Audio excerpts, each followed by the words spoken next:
Good Citizen is a photo book that explores how American society became what it is today. Who was invited freely into this space and who wasn't? In what ways are the ripples of our past influencing our present? And how can we engage more honestly with our own history? This book does not pretend to provide answers to any of these complex questions. It's not a polemic, it's not a textbook, it's not a political tract. Rather, it's a series of essays and images that seek to provoke thought and conversation around the complex ideas of American identity. My name is Benjamin Rasmussen, and I'm a Fairways American photographer who grew up in the Philippines and moved to the United States as an adult. Exploring what it means to become American has been the focus of my work for the last 8 years. It's introduced me to hundreds of people and taken me across dozens of states. It's coming together in a photo book called A Good Citizen, being published by Gost Books this fall.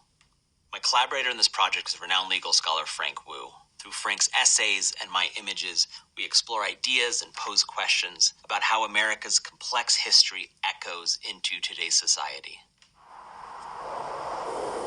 The book moves from an attempted attack on a community of Somali Muslims in Kansas to an evening with Donald Trump in the White House residence.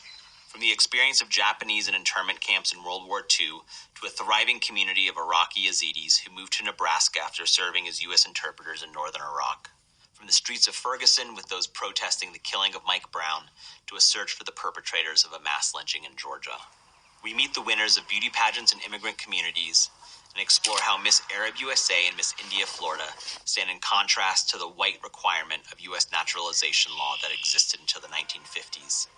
We look at the legacy of settler colonialism through the lineage of Tom Whiteshirt, an Arapaho boy who survived the Sand Creek Massacre. This work has been deeply collaborative, with much of it shot on Polaroid so that those being photographed can be part of a conversation around how they're being represented. Many portions of this project were done with editorial partners, including Time and Vogue and National Geographic, the New York Times, the Wall Street Journal, Wired, and Rolling Stone. We need your help to bring this book into the world and to reach as broad of an audience as possible. To say thank you, we've put together a series of exclusive rewards, from original Polaroids to limited edition prints to a completely unique special edition version of the book. Thank you for your support and for coming on this journey with us.